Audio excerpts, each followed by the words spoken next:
Hello everyone, I am Dolly Sharma and welcome to my YouTube channel TSC The Science Classes.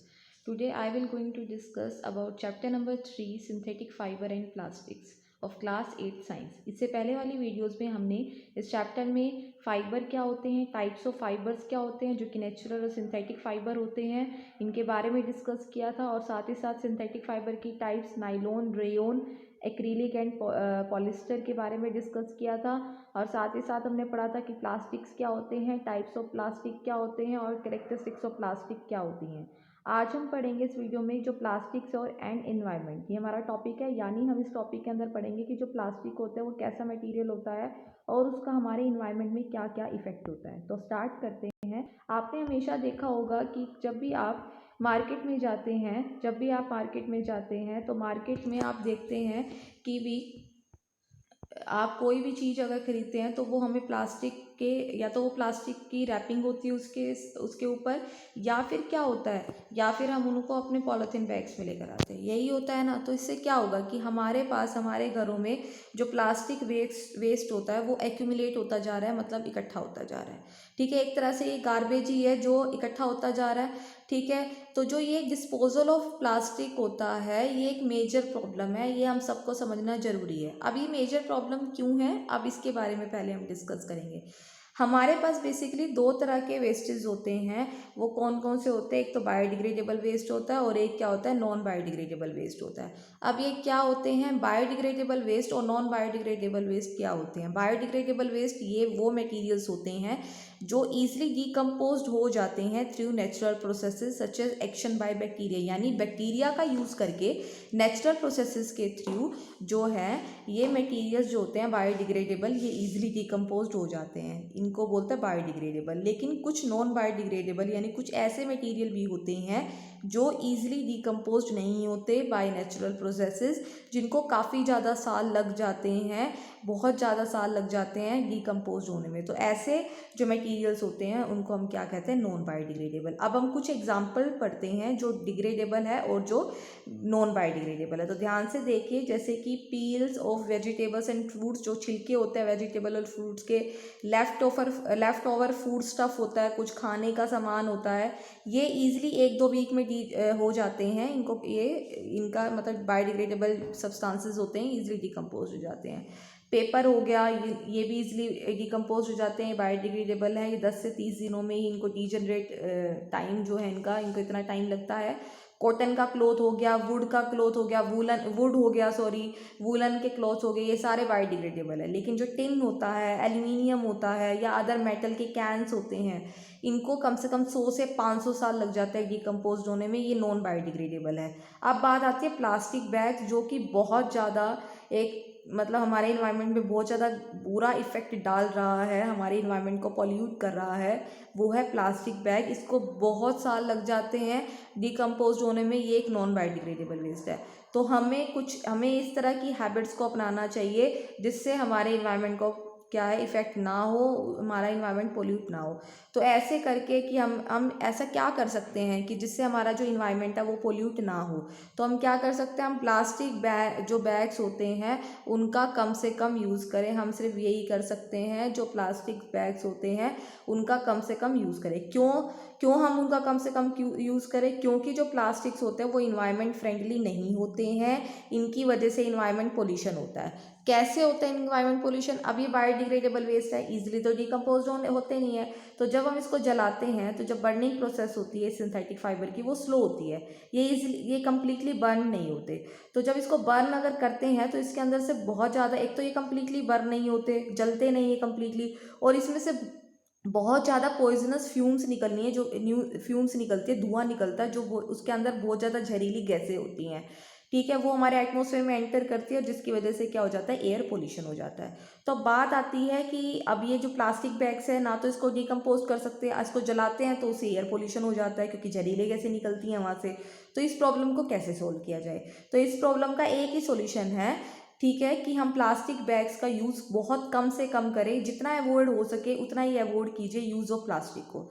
आप ऐसा आप अब इससे क्या कर सकते हैं, क्या जो हम पॉली बैग, जो पॉलीथीन बैग्स हम शॉपिंग के लिए ले जाते हैं, शॉपिंग के लिए हम किसी भी सामान को लेकर आते हैं तो सामान को हम पॉलीथीन बैग्स में ही डालते हैं। जो शॉपकीपर होता है वो पॉलीथीन बैग्स ही देते हैं उसको डालने के लिए सामान को। तो हम उन बैग्स की जगह पे कॉटन और जूट का बैग अगर डेली शॉपिंग के लिए लेकर जाएं, जब भी हम शॉपिंग के लिए जाते हैं, जब भी हम मार्केट में कोई सामान लेकर आते हैं, तो हम अपनी तरफ से कॉटन और जूट का बना हुआ बैग लेके जाएं, जिससे हम, अगर शॉपकीपर हमें दे भी रहा है प्लास्टिक के बैग्स, हम उनको मना करें कि हमें नहीं चाहिए, हमारे पास अपना बैग है, ठीक है। तो इस तरह से भी काफ़ी ज़्यादा प्लास्टिक का यूज़ आप कम कर सकते हो, ठीक है। जो बायोडिग्रेडेबल वेस्ट होते हैं, नॉन बायोडिग्रेडेबल वेस्ट होते हैं, उसको सेपरेटली कलेक्ट करें ताकि उनको सेपरेटली डिस्पोज किया जा सके, ठीक है। ये आप प्रैक्टिस जो है, अगर आप अपने घर से, हर बच्चा, हर कोई इंसान अगर अपने घर से करेगा तो प्लास्टिक का काफ़ी ज़्यादा यूज़ कम अपने आप ही हो जाएगा, ठीक है। और साथ ही साथ हम जो प्लास्टिक मटेरियल्स का यूज़ है उसको और भी हम कम कर सकते हैं। कैसे कम कर सकते हैं?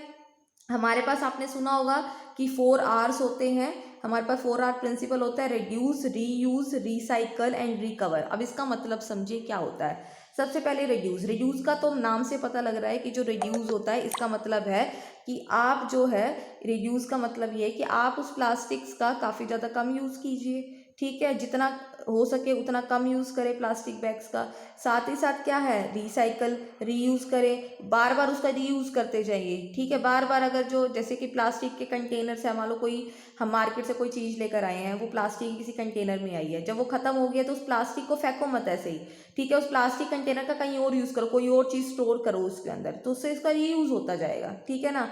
आगे आगे है जैसे रिसाइकल कैसे कर सकते हैं? कुछ थर्मोप्लास्टिक्स ऐसे होते हैं जिनको हम रिसाइकल कर सकते हैं।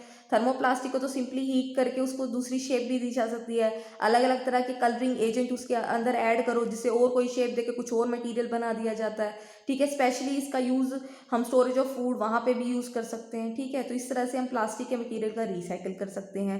आगे बात आती है रिकवर की। रिकवर मतलब कि हम किस तरीके से प्लास्टिक से रिकवर, मतलब इन चीज़ों से कैसे रिकवर किया जा सकता है, तो हमें ऐसे सोचा। तो इस तरह की जो हैबिट्स है वो हमें अपने अंदर, हर इंसान को अपने अंदर डेवलप करनी चाहिए, जो कि इन्वायरमेंट फ्रेंडली होगी। इससे हमारा इन्वायरमेंट जो होगा वो स्वच्छ रहेगा, वो बिल्कुल पॉल्यूटेड फ्री रहेगा। अब जो हमारे पास, आपने देखा होगा कि जो गार्बेज, कई बार जो गार्बेज होते हैं उसके अंदर जो हम लोग होते हैं, कभी कहीं मार्केट में गए या कहीं भी गए तो हमने क्या किया, जो हम कुछ पॉलीथीन बैग्स हो गया, या हमने कोई फूड लिया जैसे कि चिप्स हो गए, उसके रैपर्स हो गए, हमने वो खाया और उसका रैपर कहीं भी फेंक दिया। हम इतने केयरलेस होते हैं कि हम कहीं भी फेंक देते हैं।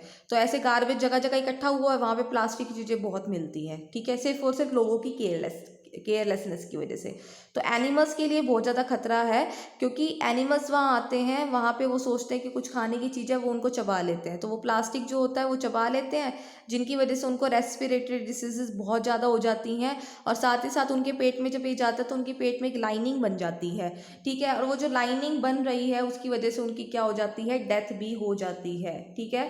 तो इसीलिए हमारी ये रिस्पॉन्सिबिलिटी है कि हमें कहीं भी इस तरह के रैपर्स और जो ईटेबल्स मटेरियल्स होते हैं उनके जो रैपर्स होते हैं और जो प्लास्टिक होता है उसको कहीं भी ऐसे फेंकना नहीं चाहिए। उसको एक जो डस्टबिन है वहीं फेंकना चाहिए। ऐसे आज के टाइम पे तो गवर्नमेंट ने जगह जगह पे डस्टबिन भी बना रखे हैं, ठीक है। और चीज़ें हम ऐसा कैसे, और हम क्या क्या कर सकते हैं जिससे हम प्लास्टिक्स के यूज़ को अवॉइड कर सकते हैं और साथ ही साथ जो इन्वायरमेंट है उसको पोल्यूट होने से बचा सकते हैं। तो क्या है, number 1, do not throw plastic bags in the water bodies और ऑन द रोड। की रोड पे या वाटर बॉडीज जैसे कैनाल होती हैं, नहरें होती हैं, वहाँ पर ना फेंके प्लास्टिक के बैग्स, ठीक है। Number 2, take a cotton carry bag और a jute bag while going for shopping. की जब आप शॉपिंग के लिए जाते हैं, कोई भी चीज़ मार्केट में खरीदने के लिए जाते हैं, तो आप अपने साथ कॉटन का या जूट का बना हुआ बैग लेकर जाएं, ठीक है। Number 3, try to minimise the use of plastic materials. आप ट्राई कीजिए, जितना आपसे हो सके उतनी कोशिश कीजिए कि आप प्लास्टिक मटेरियल्स का यूज़ ना कर सके। जैसे कि लंच बॉक्स है, सभी जितने भी जो हैं बच्चे हैं, स्टूडेंट्स हैं, स्कूल जाते हैं, या टीचर्स हैं, या फिर जो ऑफिस में जाते हैं, वो अपना लंच बॉक्स अगर लेके जाते हैं तो वो प्लास्टिक का यूज़ ना करें, वो स्टील का बना हुआ लंच बॉक्स अगर यूज़ करेंगे तो यहाँ से भी आप प्लास्टिक के मटेरियल्स के यूज़ को मिनिमाइज कर सकते हैं।